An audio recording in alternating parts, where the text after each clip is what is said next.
পাঙ্গাস মাছের নাম শুনলেই সবাই নাক ছিটকোয়। পাঙ্গাস মাছ, সেটা দিয়ে আবার কি হয়? তো আজ আমি আপনাদের পাঙ্গাস মাছ কিভাবে কাটা হয়, কাটা ছাড়া কিভাবে কাটিং করতে হয় এবং গন্ধ ছাড়া কিভাবে ফিশ ফিঙ্গার তৈরি করতে হয় সেটি দেখাবো। তো হ্যালো, আসসালামু আলাইকুম।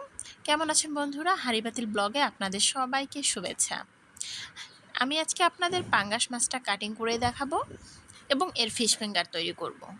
এই যে দেখুন, আমি পাঙ্গাস মাছের চামড়াটা ছিলে নিচ্ছি। অত্যন্ত সন্তর্পণে আপনারা পাঙ্গাস মাছের চামড়াটা ছিলে নেবেন। পাঙ্গাসের মেইন গন্ধটা কিন্তু এই চামড়া থেকেই আসে। তো আমি দেখুন কিভাবে চামড়াটা ছিলছি, একটুও কিন্তু মাছ উঠে আসবে না চামড়ার ভিতরে, শুধু চামড়াটাই সুন্দরভাবে ওপেন হয়ে যাবে। এবং এই মাছটা খেতে বড়রা বলুন বাচ্চারা বলুন, খেয়ে শুধু বলবে জাস্ট ওয়াও। আপনারা একবার এইভাবে চামড়া ছুলে তারপরে আমার মতো করে রান্না করে দেখুন। চামড়াটা দেখুন, এই যে সাইড দিয়ে কাটতে হবে, কেটে চামড়াটা সুন্দরভাবে ছিঁড়ে আনতে হবে। আপনারা হয়তো কখনো এইভাবে চামড়াটা ছুলে কেউ রান্না করেননি, একবার এইভাবে করে দেখুন।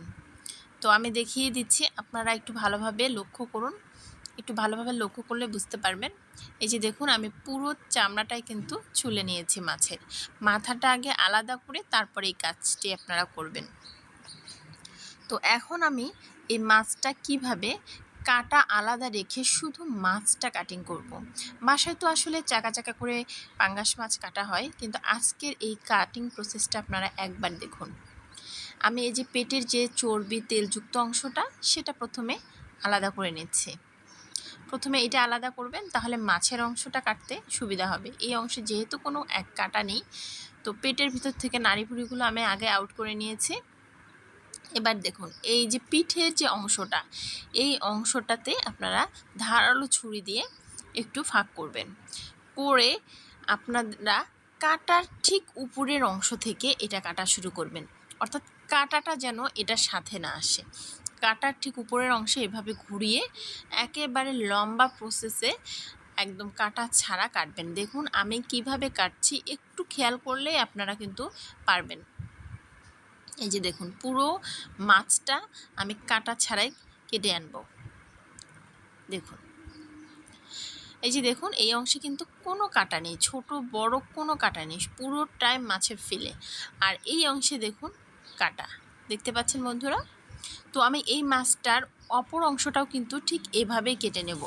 আর মাঝখানের কাটা অংশ ভাবছেন কি করব, সেটা দিয়েও দারুণ কিছু রেসিপি হয়, যেটার রেসিপি আমি পরবর্তীতে আপনাদের সামনে অবশ্যই নিয়ে আসব। তো আমি ফিশ ফিঙ্গার করার জন্য এখন মাছগুলোকে এভাবে চিকন চিকন করে লম্বা লম্বা করে কেটে নেব। এটা আপনাদের পছন্দ মতো কেটে নিতে পারেন, যেহেতু এই অংশে কোনো প্রকার কাটা নেই, তাই বাচ্চারা সানন্দে খেতে পারবে এবং কোনো প্রকার গন্ধ আসবে না। তো এটা কেটে নিলাম। কেটে নেওয়ার পরে আমি বাকি মাছগুলোও কেটে নিব। নিয়ে এটাকে হালকা একটু লেবুর রস সাথে দিয়ে পানি দিয়ে ভালোভাবে কিছুক্ষণ ভিজিয়ে রাখবো। তারপর আমি এই মাছগুলোকে পরিষ্কার করে ধুয়ে নেব। লেবুর রস দিচ্ছি এই কারণে, এতে করে যদি হালকা পাতলা কোনো গন্ধর ভাব এসেও থাকে, সেটাও থাকবে না। যেহেতু চামড়াটা ছিলেই নিয়েছি, গন্ধ আসার কোনো চান্স নেই। এরপরও একটু লেবুর রস দিয়ে পরিষ্কার করে ধুয়ে নেবেন, মাছটা খেতে খুবই মজাদার হবে। এই যে দেখুন, আমি পরিষ্কার করে ধুয়ে নিয়েছি। এরপর এখানে দিয়ে দিচ্ছি আদা রসুন বাটা, দিয়ে দিচ্ছি পরিমাণ মতো লেবুর রস। আমি প্রায় 2টা স্লাইস লেবুর রস দিয়ে দিয়েছি, এতে করে ফিশ ফিঙ্গারটা খেতে খুবই সুস্বাদু হবে। দিয়ে দিব এখানে কর্নফ্লাওয়ার। আমি প্রায় 2 টেবিল চামচের মতো এখানে কর্নফ্লাওয়ার দিয়ে দিয়েছি। এতে করে মাছটা বাহিরে ক্রিস্পি হবে আর ভিতরটা হবে সফট। সামান্য দিয়ে দিব জিরা গুঁড়ো, অর্থাৎ হালকা টেলে নিয়ে এই জিরাটা আমি গুঁড়ো করে রেখেছিলাম। সামান্য একটু দিয়ে দিচ্ছি খাবার সোডা, এতে করে মাছটা আরও সফট হবে। দিয়ে দিচ্ছি এখানে পরিমাণ মতো মরিচের গুঁড়ো, পরিমাণ মতো হলুদের গুঁড়ো, আর দিয়ে দিব পরিমাণ মতো লবণ। আর সবশেষে এখানে দিয়ে দিব সামান্য আদা রসুন বাটা। ব্যাস এগুলো দিয়ে সুন্দরভাবে আমি মাছটা মাখবো। এই মাছটা মেখে আমি প্রায় 15 থেকে 20 মিনিটের মতো এটা রেস্টে রেখে দেব। এতে করে মাছের ভিতরে যে মশলাগুলো দিয়েছি এগুলো সুন্দর করে প্রবেশ করবে। আর সাথে এখানে দিয়ে দিয়েছিলাম গোলমরিচের ক্রাশ, অর্থাৎ গোলমরিচটাকে হালকা গুঁড়ো করে আমি দিয়ে দিয়েছিলাম। এতে করে মাছের টেস্টটা কিন্তু আরও বেড়ে যাবে। এদিকে আমি ধনেপাতাগুলোকে পানি দিয়ে পরিষ্কার করে ধুয়ে ফ্যানের বাতাসে হালকা পানিটা শুকিয়ে নিয়েছিলাম। এরপর এগুলোকে কুচি কুচি কুচি কুচি কুচি কুচি করে কেটে নিয়েছি। যত কুচি কুচি হবে ততই কিন্তু এই মাছটা খেতে অসাধারণ হবে।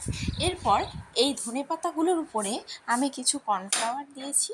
কর্নফ্লাওয়ার দিয়ে সুন্দরভাবে মাখিয়ে নিলাম। এতে করে ধনেপাতাগুলো কিন্তু ক্রিস্পি হবে। তো এগুলো আমি একসাথে মাখিয়ে একপাশে রেখে দিলাম। এবার একটা ডো তৈরি করে নেব। এই ডোটা অর্থাৎ ব্যাটারটা তৈরি করতে নিয়ে নিয়েছি বেসন, দিয়ে দিলাম এর সাথে সামান্য কর্নফ্লাওয়ার, দিয়ে দিচ্ছি মরিচের গুঁড়ো, সাথে দিব একটু হলুদের গুঁড়ো, দিয়ে দিব পরিমাণ মতো লবণ। এগুলো দিয়ে আমি সুন্দরভাবে একটু মিক্সচার করে নেব। সাথে দিব ওই যে টালা জিরা গুঁড়ো, সেটাও দিয়ে দিলাম। এটাকে দিয়ে আমি সুন্দরভাবে এটাকে মিক্সচার করে নেব, কারণ বেসনের সাথে এই শুকনো অবস্থায় যদি এগুলো মিক্সচার করে নেই প্রতিটা জিনিসের সাথে মিক্সড হবে এবং এটা খেতে সুস্বাদু হবে। এরপর আমি এগুলোকে আস্তে আস্তে হালকা পানি দিয়ে মিক্সচার করে নেব।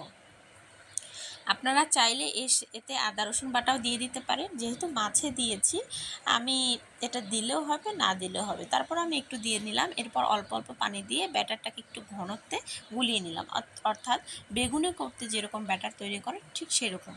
এরপর আমি সেই যে মাছগুলো রেস্টে রেখেছিলাম সেই মাছগুলো ব্যাটারে চুপকিয়ে নিলাম।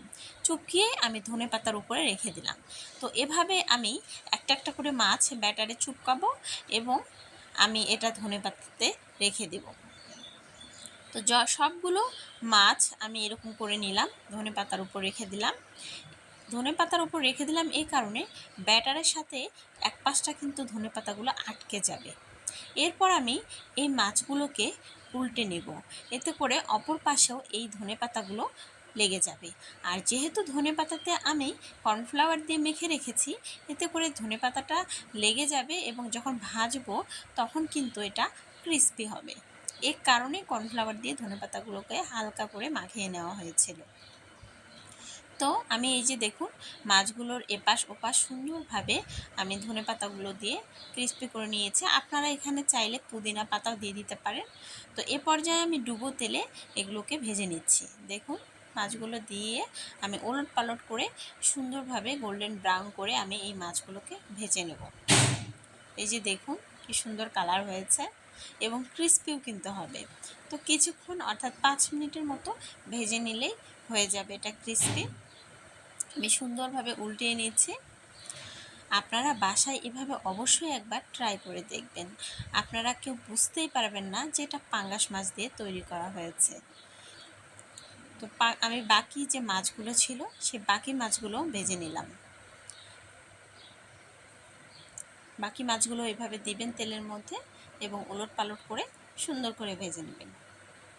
আমি যখন এটা বাসায় তৈরি করছিলাম এবং বাচ্চারা বড়রা যখন খাচ্ছিল ওরা বুঝতেই পারছিল না যে আসলে এটা কী মাছের ফিশ ফিঙ্গার। ওরা বুঝতেই পারেনি, মানে জিজ্ঞেস করতেছিল আসলে এত মজাদার হয় পাঙ্গাসের ফিশ ফিঙ্গার। তো আপনারা বাসায় অবশ্যই এভাবে ট্রাই করবেন। আমি এগুলো ছাঁকনিতে দেখুন তেলের ভিতর থেকে তুলে নিয়েছি সুন্দর করে। একটু তেলটা ঝরিয়ে একটা প্লেটে একটা টিস্যু দিয়ে তার উপরে রাখবেন, এতে করে তেলটা শুষে নেবে। আর এগুলো কিন্তু অবশ্যই আপনারা মেয়োনিজের সস অথবা টমেটো সস এগুলো দিয়ে পরিবেশন করবেন। এত মজা হয় খেতে, এটা আপনারা পোলাওয়ের সাথেও খেতে পারেন। অসম্ভব হয় এই রেসিপিটা। তো আপনারা অবশ্যই বাসায় এটা ট্রাই করবেন। আমি আপনাদের একটা ভেঙে দেখাচ্ছি। দেখুন উপরটা হয়েছে ক্রিস্পি আর ভিতরটা দেখুন কি সফট হয়েছে, খেতে এত মজা হয়েছে। তো ভিডিওটি যদি আপনাদের ভালো লেগে থাকে তাহলে অবশ্যই লাইক কমেন্ট এবং শেয়ার করে দেবেন, ভিডিওটি সবার মাঝে ছড়িয়ে দেবেন। আর অবশ্যই সাবস্ক্রাইব করে পাশে থাকবেন।